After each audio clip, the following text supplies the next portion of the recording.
justement de ce travail que vous avez fait? Ah, mais... Et t'es maladroit. Retire ta moufle. Non, ça va aller.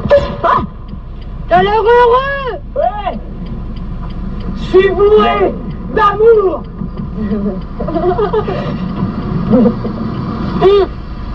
Rémi, sur le drôle de l'homme heureux.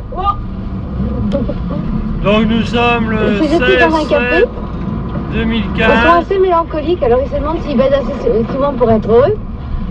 Alors il y a le premier qui dit bah moi je fais l'amour une fois toutes les 2 semaines. Et puis le deuxième il dit 13h49. Ça leur paraît pas beaucoup. Et puis au comptoir il y a un troisième bonhomme. Il fait... Qui boit son café tout seul. Oh, il a un grand sourire aux lèvres. 34 degrés et on est à la Robertso. Alors, le type se demande pourquoi il a l'air si heureux. Alors, alors un peu gêné, il lui pose la question sur combien de fois il fait l'amour. Alors, le troisième bonhomme, tout jovial, répond, bah moi, monsieur. Mais je fais l'amour une fois tous les 3 semaines. Non, tous les 3 ans. Comment, quoi? Une fois tous les 3 ans? Mais alors pourquoi vous parlez de si heureux, monsieur? Et le troisième bonhomme, il répond parce que c'est ce soir. Cette plaisanterie, elle vous fait encore rire, Denis Lavant? Ben oui, parce que je revois Juliette Binoche, maman de Michel qui raconte ça sur un des réverbères du Pont-Neuf, du faux Pont-Neuf, en plus le décor qui avait été construit à Montpellier en plein hiver. Et voilà, c'est toujours émouvant, quoi. Voilà. Et vous, qui justement êtes un acteur si physique, aujourd'hui on vous retrouve comme lecteur.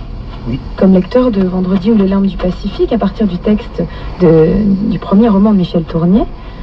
Alors le rôle de lecteur, alors là on n'est plus du tout dans le corps, en plus c'est pour la radio. Bah ouais, pardon, si ça n'empêche pas.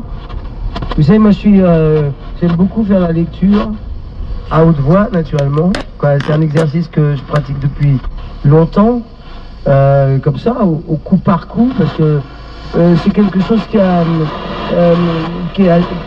comment dire, je me considère vraiment comme un interprète, au même sens qu'un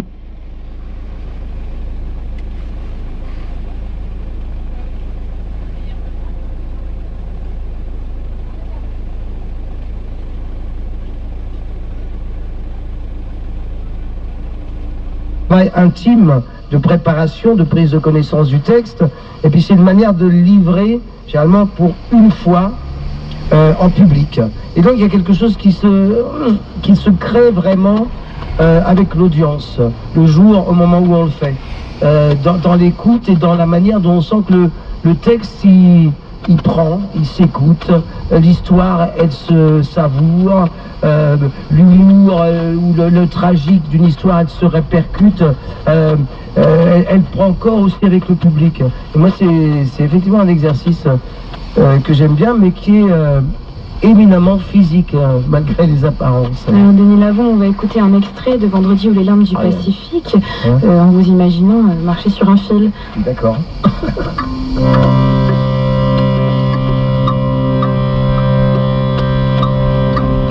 Frappé en lisant la Bible de l'admirable paradoxe par lequel la religion fait du désespoir le péché sans merci et de l'espérance l'une des 3 vertus théologales.